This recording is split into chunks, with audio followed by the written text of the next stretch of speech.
ಅಧ್ಯಾಯ 16ನೇ ದಿನದ ಪಾರಾಯಣ. ಹೆಣ್ಣು ನಾಯಿಗೆ ವಿಮುಕ್ತಿ ವೃತ್ತಾಂತ. ದಿಲೀಪ ಮಹಾರಾಜ, ಸುಮಿತ್ರನ ಕಥೆಯನ್ನು ಮಹಾದೇವನು ಪಾರ್ವತೀದೇವಿಗೆ ಹೇಳಿದ ರೀತಿಯಲ್ಲಿ ಕೇಳಿದೆಯಲ್ಲ. ಇನ್ನೊಂದು ಕಥೆಯನ್ನು ಪಾರ್ವತಿಗೆ ಈಶ್ವರನು ಈ ರೀತಿಯಾಗಿ ಹೇಳುತ್ತಾನೆ. ಮಾಘ ಮಾಸದಲ್ಲಿ ನದಿ ಸ್ನಾನವನ್ನು ಮಾಡುವವರು ಅಮಿತ ಧನವಂತರಾಗುತ್ತಾರೆ. ವರ್ತಮಾನ ಕಾಲದಲ್ಲಿ ಎಷ್ಟೇ ಕಷ್ಟಗಳನ್ನು ಅನುಭವಿಸುತ್ತಿದ್ದಾಗ್ಯೂ ಮಾಘ ಮಾಸ ನದಿ ಸ್ನಾನ ಆರಂಭಿಸಿದ ನಂತರ ಅವರ ಕಷ್ಟಗಳು ಕ್ರಮೇಣವಾಗಿ ನಶಿಸಿ ಹೋಗುತ್ತವೆ. ಮಾಘ ಶುದ್ಧ ದಶಮಿಯ ದಿನದಂದು ನಿರ್ಮಲವಾದ ಮನಸ್ಸಿನಿಂದ ಶ್ರೀಮನ್ನಾರಾಯಣನ ಪೂಜೆ ಮಾಡಿದರೆ ಶ್ರೀಹರಿಯ ಕೃಪಾಕಟಾಕ್ಷಕ್ಕೆ ಪಾತ್ರರಾಗುತ್ತಾರೆ. ಅದರಲ್ಲಿ ಅಣುಮಾತ್ರವಾದರೂ ಸಂಶಯವಿಲ್ಲ ಎಂದು ಪಾರ್ವತೀದೇವಿಯೊಂದಿಗೆ ಶಂಕರನು ವಿವರಿಸುತ್ತಿದ್ದಾಗ, ಪಾರ್ವತೀದೇವಿ, ನಾಥ, ಶ್ರೀ ಲಕ್ಷ್ಮೀನಾರಾಯಣ ವ್ರತ ಮಾಡಿದರೆ ಮನೋವಾಂಛ ಫಲಸಿದ್ಧಿ ಉಂಟಾಗುವುದನ್ನು ಹೇಳಿರುವಿರಲ್ಲ. ಆ ವ್ರತ ವಿಧಾನವೇನೆಂಥದ್ದು, ಹೇಗೆ ಆಚರಿಸಬೇಕು, ಆ ವಿಧಾನವನ್ನು ತಿಳಿಯಪಡಿಸಬೇಕೆಂದು ವಿನಂತಿಸಿಕೊಳ್ಳಲು ಆಗ ಪರಮೇಶ್ವರನು ಪಾರ್ವತೀದೇವಿಯನ್ನು ಉದ್ದೇಶಿಸಿ ಹೀಗೆ ಹೇಳುತ್ತಾನೆ.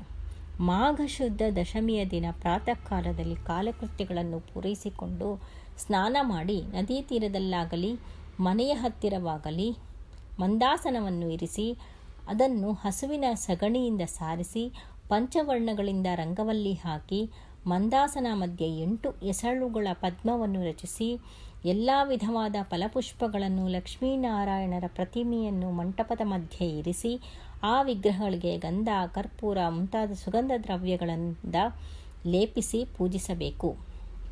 ತಾಮ್ರದ ತಂಬಿಗೆಯಿಂದ ನೀರೆರೆದು ಮಾವಿನ ಚಿಗುರುಗಳನ್ನು ಅದರಲ್ಲಿಟ್ಟು ಅದರ ಮೇಲೆ ತೆಂಗಿನಕಾಯಿ ಇಟ್ಟು ಹೊಸ ವಸ್ತ್ರವನ್ನು ಅದರ ಮೇಲೆ ಹೊದಿಸಿ ಲಕ್ಷ್ಮೀನಾರಾಯಣ ಪ್ರತಿಮೆಯನ್ನು ಪ್ರತಿಷ್ಠಾಪಿಸಿ ಪೂಜಿಸಬೇಕು.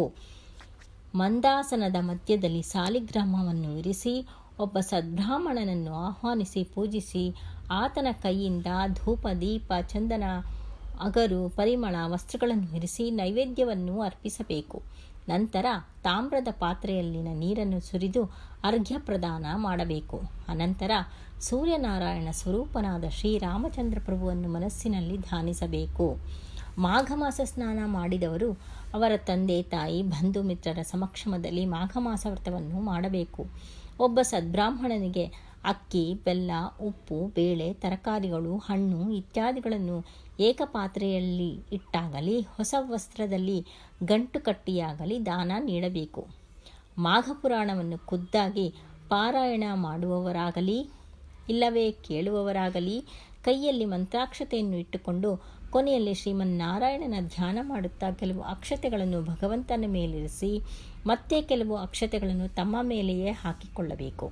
ಆದ್ದರಿಂದ ಓ ಶಾಂಭವಿ, ಮಾಘ ಸ್ನಾನ ಮಾಡಿ ಮಾಘ ಶುದ್ಧ ದಶಮಿಯ ದಿನ ಲಕ್ಷ್ಮೀನಾರಾಯಣರನ್ನು ನಿಷ್ಠೆಯಿಂದ ಪೂಜೆ ಮಾಡಿದಲ್ಲಿ ಎಂಥದ್ದೇ ಮಹಾಪಾಪಗಳಾದರೂ ನಶಿಸಿ ಹೋಗುತ್ತವೆ.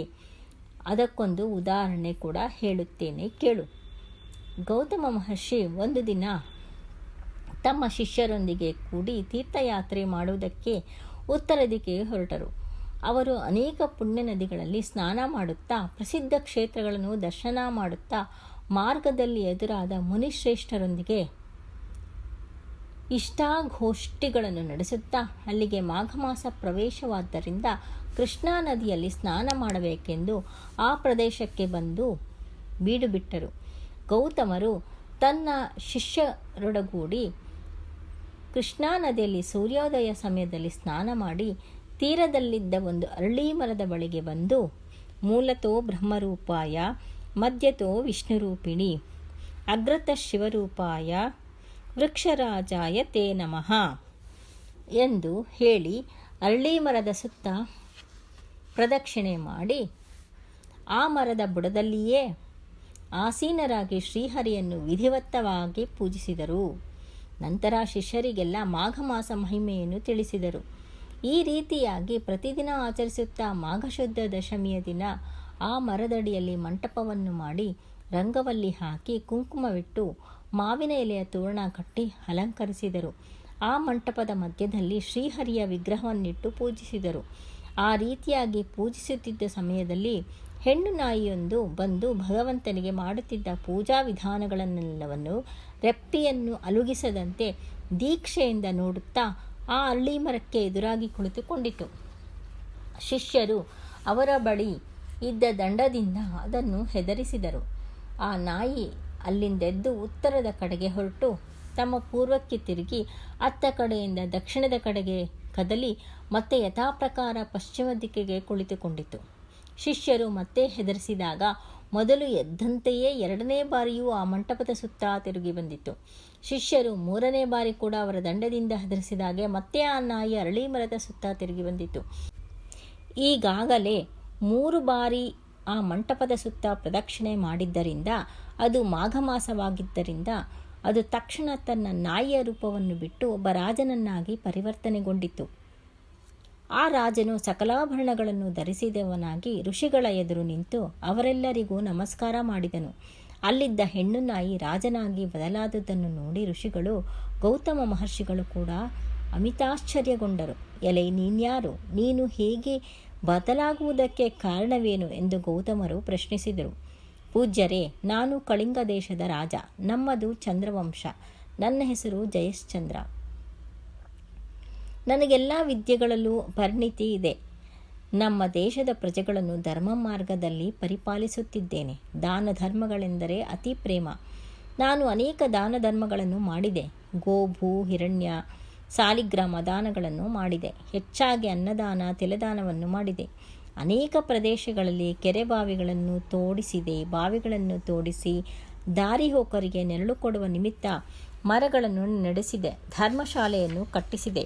ಹಸುಗಳು ಕುಡಿಯುವುದಕ್ಕೆ ನೀರು ತೊಟ್ಟಿಗಳನ್ನು ಮಾಡಿಸಿದೆ. ನಿತ್ಯ ಬಡ ಪ್ರಜೆಗಳಿಗೆ ಸಲುವಾಗಿ ಅನ್ನದಾನಗಳು, ಕುಡಿಯುವ ನೀರಿನ ವ್ಯವಸ್ಥೆ, ಎಷ್ಟೋ ಪುಣ್ಯ ಕಾರ್ಯಗಳನ್ನು ಮಾಡಿದ್ದೆ. ಅನೇಕ ದೇವಾಲಯಗಳನ್ನು ನಿರ್ಮಿಸಿ ದೈವ ವಿಗ್ರಹವನ್ನು ಪ್ರತಿಷ್ಠಾಪಿಸಿ ಸದ್ಬ್ರಾಹ್ಮಣರಿಂದಲೂ ವೇದ ಪಠಣೆ ಮಾಡುವ ಪಂಡಿತರಿಂದಲೂ ಎಷ್ಟೋ ಯಜ್ಞ ಯಾಗಾದಿಗಳನ್ನು ಮಾಡಿಸಿದೆ. ಪುರಾಣದಲ್ಲಿ ಹೇಳಿದ ಎಲ್ಲ ಧರ್ಮಗಳನ್ನು ಆಚರಿಸಿದ್ದೇನೆ. ಆದರೂ ನಾನು ನಾಯಿಯಾಗಿ ಹುಟ್ಟಿದ ಕಾರಣವನ್ನು ನಿಮಗೆ ವಿವರವಾಗಿ ತಿಳಿಸುತ್ತೇನೆ, ಕೇಳಿ. ಒಂದಾನೊಂದು ದಿನ ಒಬ್ಬ ಮುನಿಪುಂಗನು ಉನ್ನತ ಯಜ್ಞವನ್ನು ಮಾಡಲು ಉದ್ದೇಶಿಸಿದನು. ಯಜ್ಞ ಮಾಡುವುದೆಂದರೆ ಸಾಮಾನ್ಯ ವಿಷಯವಲ್ಲ. ಅದಕ್ಕೆ ಧನ, ವಸ್ತು, ಸಮುದಾಯಗಳು ಬಹಳ ಬೇಕು. ಆದ್ದರಿಂದ ಮುನಿಶ್ರೇಷ್ಠರು ತನ್ನ ಬಳಿ ಬಂದು ಕೇಳಿಕೊಂಡರು. ಮಹರ್ಷಿಗಳು ಬಂದ ಕೂಡಲೇ ಎದುರುಗೊಂಡು ಕಾಲು ತೊಳೆದು ಆ ನೀರನ್ನು ನನ್ನ ಶಿರಸ್ಸಿನ ಮೇಲೆ ಪ್ರೋಕ್ಷಿಸಿಕೊಂಡು ಕುಶಲ ಪ್ರಶ್ನೆಗಳನ್ನು ಕೇಳಿದೆ. ಆ ಋಷಿಗಳು ನನ್ನ ಸತ್ಕಾರಕ್ಕೆ ತುಂಬ ಸಂತೋಷಗೊಂಡರು. ರಾಜ, ನಿನಗೆ ಒಂದು ವಿಷಯವನ್ನು ತಿಳಿಸುತ್ತೇನೆ. ಈ ಮಾಸದಲ್ಲಿ ಮಕರ ರಾಶಿಯಲ್ಲಿ ಸೂರ್ಯನು ಪ್ರವೇಶಿಸುತ್ತಾನೆ. ಆ ದಿನ ಸೂರ್ಯೋದಯವಾದ ನಂತರ ಸ್ನಾನವನ್ನು ಮಾಡಿ ಭಕ್ತಿ ಶ್ರದ್ಧೆಗಳಿಂದ ಮಾಘಮಾಸ ಮಹಿಮೆಯನ್ನು ಓದುವುದಾಗಲಿ ಇಲ್ಲವೇ ಕೇಳುವುದಾಗಲಿ ಮಾಡು. ಆದ್ದರಿಂದ ನಿನಗೆ ವೈಕುಂಠ ಪ್ರಾಪ್ತಿಯಾಗುತ್ತದೆ. ಅಷ್ಟೇ ಅಲ್ಲದೆ ಅಶ್ವಮೇಧ ಯಾಗ ಮಾಡಿದರೆ ಎಂತಹ ಫಲ ಉಂಟಾಗುತ್ತದೋ ಅಂತಹ ಫಲವಾಗಲಿ, ತೀರ್ಥಸ್ನಾನಗಳು ಮಾಡಿದ ಬರುವ ಫಲವಾಗಲಿ, ಇಲ್ಲವೇ ದಾನ ಪುಣ್ಯಗಳು ಅಂದರೆ ಪಂಚಯಾಗಗಳು ಮಾಡಿದಷ್ಟು ಫಲವನ್ನಾಗಲಿ ಪಡೆಯುತ್ತೀಯ. ಮಾಘ ಶುದ್ಧ ಸಪ್ತಮಿಯು ಭಾನುವಾರ ಬಂದಲ್ಲಿ, ದಶಮಿ ಭಾನುವಾರ ಬಂದರೂ ಮುಂಜಾನೆಯೇ ಸ್ನಾನ ಮಾಡಿದರು ಹಾಗೂ ಮಾಘ ಪೌರ್ಣಮಿಯ ದಿನ ಉದಯ ಕಾಲದಲ್ಲೇ ಸ್ನಾನ ಮಾಡಿದರೂ ಮನುಷ್ಯ ಎಂಥದ್ದೇ ಪಾಪಗಳಿಂದಾದರೂ ವಿಮುಕ್ತನಾಗುತ್ತಾನೆ. ಒಂದು ವೇಳೆ ಅನ್ಯ ಜಾತಿಯವರ್ಯಾರಾದರೂ ಆ ಮಾಸವಿಡೀ ನಿಷ್ಠೆಯಿಂದ ನದಿ ಸ್ನಾನ ಮಾಡಿ ದಾನ ಧರ್ಮಗಳನ್ನು ಮಾಡಿ ಮಾಘ ಪುರಾಣವನ್ನು ಶ್ರವಣ ಮಾಡಿದರು ಇಲ್ಲವೇ ಕೇಳಿದರು ಮರುಜನ್ಮದಲ್ಲಿ ಬ್ರಾಹ್ಮಣರಾಗಿ ಜನಿಸುತ್ತಾರೆ ಎಂದು ಆ ಮಹರ್ಷಿಗಳು ನನ್ನಲ್ಲಿ ಹೇಳಿದಾಗ ನಾನು ಆತನನ್ನು ಅವಮಾನಿಸುವಂತೆ ಮಾತನಾಡಿ ಹೀಗೆಂದೆ, ಅಯ್ಯ ಋಷಿಶ್ರೇಷ್ಠರೇ, ನೀವು ಹೇಳಿದ ವಿಷಯಗಳೆಲ್ಲ ನನಗೆ ತಿಳಿದಿದೆ. ಅವುಗಳನ್ನು ನಾನು ಸತ್ಯವೆಂದು ಒಪ್ಪಿಕೊಳ್ಳಲಾರೆ. ಆದ್ದರಿಂದ ನಾನು ಮಾಘ ಮಾಸ ವ್ರತವನ್ನು ಆಚರಿಸುವುದಾಗಲಿ, ದಾನ ಪುಣ್ಯಾದಿಗಳನ್ನು ಮಾಡುವುದಾಗಲಿ, ಪೂಜೆ ನಮಸ್ಕಾರವನ್ನು ಆಚರಿಸುವುದಾಗಲಿ ಮಾಡುವುದಿಲ್ಲ. ಚಳಿಗಾಲದಲ್ಲಿ ತಣ್ಣೀರಿನ ಸ್ನಾನ ಮಾಡುವುದು ಎಂತಹ ಕಷ್ಟ. ಇನ್ನು ನನಗೆ ಈ ನೀತಿ ಬೋಧನೆಗಳನ್ನು ಮಾಡಬೇಡಿ, ನನಗಿರುವ ಫಲ ಸಾಕು ಎಂದು ಋಷಿಗಳಲ್ಲಿ ಹೇಳಿದೆ. ನನ್ನ ಮಾತುಗಳಿಂದ ಋಷಿಗಳು ಕೋಪಗೊಂಡರು. ಮುಖ ಕಿವಿಚಿಕೊಂಡು, ಸರಿ, ನಾನು ಹೇಳಬೇಕಾದನ್ನು ಹೇಳಿದ್ದೇನೆ, ಅದು ನನ್ನ ಧರ್ಮ ಎಂದು ಯಜ್ಞಕ್ಕೆ ಬೇಕಾದ ಧನವನ್ನು ತೆಗೆದುಕೊಳ್ಳದೆ ಹೊರಟು ಹೋದರು. ಆಗ ನಾನು ಋಷಿಗಳ ಕೈ ಹಿಡಿದು ಅಂಗಲಾಚಿ ಬೇಡಿಕೊಂಡಾಗ ಕಡೆಗೆ ಒಪ್ಪಿಕೊಂಡು ಧನವನ್ನು ತೆಗೆದುಕೊಂಡು ಹೋದರು. ಆ ರೀತಿಯಾಗಿ ನಾನು ಕೆಲವು ವರ್ಷ ರಾಜ್ಯವಾಳುತ್ತಾ ಪ್ರಾಣ ಬಿಟ್ಟೆ. ನಂತರ ನನಗೆ ಸಾಲಾಗಿ 7 ಜನ್ಮಗಳು ನಾಯಿ ಜನ್ಮವೇ ಬಂದಿತು. ನನ್ನ ಪಾಪ ಫಲವೇನೋ ಅಂತೂ ನಾಯಿಯ 7 ಜನ್ಮ ಯಾತನೆಯನ್ನು ಅನುಭವಿಸಿದೆ. ಈಗ ನೀವು ಮಾಡುತ್ತಿರುವ ಪೂಜಾ ಸ್ಥಳದ ಸುತ್ತಲೂ 3 ಪರ್ಯಾಯಗಳು ಪ್ರದಕ್ಷಿಣೆ ಮಾಡಿದ್ದರಿಂದ ನನ್ನ ಪೂರ್ವಜನ್ಮ ನನಗೆ ಉಂಟಾಗಿದೆ. ದೈವಯೋಗವನ್ನು ಯಾರಿಂದಲೂ ತಪ್ಪಿಸಲಾಗುವುದಿಲ್ಲ. ಹೀಗೆ ನಾಯಿ ಜನ್ಮದಲ್ಲಿರುವಾಗ ಪುನಃ ನನಗೆ ಪೂರ್ವಜನ್ಮ ಹೇಗೆ ಉಂಟಾಯಿತೋ ವಿವರಿಸಬೇಕೆಂದು ಋಷಿಗಳಲ್ಲಿ ಕೇಳಿಕೊಂಡನು. ಆಗ ರಾಜನು ಹೇಳಿದ ವೃತ್ತಾಂತವನ್ನು ಕೇಳಿ ಗೌತಮ ಋಷಿಗಳು ಆಶ್ಚರ್ಯಪಟ್ಟು, ಮಾಘ ಮಾಸವನ್ನು ನೀನು ಕೀಳಾಗಿ ನೋಡಿದ್ದರಿಂದ ಎಂತಹ ವಿಪತ್ತು ಉಂಟಾಯಿತೋ ಅನುಭವವೇ ಹೇಳುತ್ತಿದೆ. ನಿನ್ನ ಬಳಿಗೆ ಬಂದ ಋಷಿಶ್ರೇಷ್ಠನು ಉತ್ತಮನು. ಆತ ಹೇಳಿದ ವಿಷಯವೆಲ್ಲವೂ ಯಥಾರ್ಥಗಳೇ. ನೀನು ನಾಯಿಯಿಂದ ರಾಜನಾಗಿ ಹೇಗೆ ಪರಿವರ್ತನೆ ಹೊಂದಿದೆಯೋ ಆ ವೃತ್ತಾಂತವನ್ನು ವಿವರಿಸುತ್ತೇನೆ. ಸಾವಧಾನಚಿತ್ತನಾಗಿ ಕೇಳು.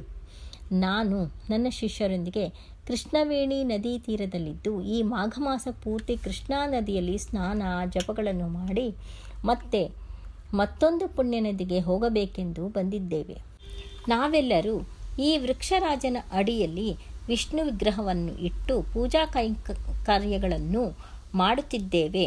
ನಾಯಿಯ ರೂಪದಲ್ಲಿದ್ದ ನೀನು ದಾರಿಯಲ್ಲಿ ಹೋಗುತ್ತಾ ಅಲ್ಲಿನ ನೈವೇದ್ಯವನ್ನು ನೋಡಿ ತಿನ್ನಬೇಕೆಂಬ ಆಸೆಯಿಂದ ಪೂಜಾ ಸ್ಥಳಕ್ಕೆ ಬಂದು ಕುಳಿತುಕೊಂಡೆ.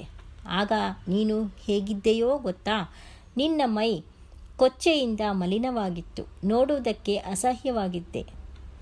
ಪರಿಶುದ್ಧರಾಗಿ ಭಗವಂತನನ್ನು ಪೂಜಿಸುತ್ತಿದ್ದ ಸಮಯದಲ್ಲಿ ಅಲ್ಲಿಗೆ ಪ್ರಾಣಿಗಳಾಗಲಿ ಪಕ್ಷಿಗಳಾಗಲಿ ಬಂದರೆ ಅವುಗಳನ್ನು ಓಡಿಸುವುದು ಸಹಜವೇ ತಾನೇ.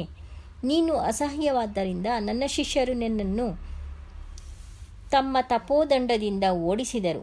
ನೈವೇದ್ಯವನ್ನು ತಿನ್ನಬೇಕೆಂಬ ಆಸೆಯಿಂದ ಈ ಮಂಟಪದ ಸುತ್ತಲೂ ತಿರುಗಿ ಯಥಾಸ್ಥಾನಕ್ಕೆ ಬಂದು ಕುಳಿತುಕೊಂಡೆ.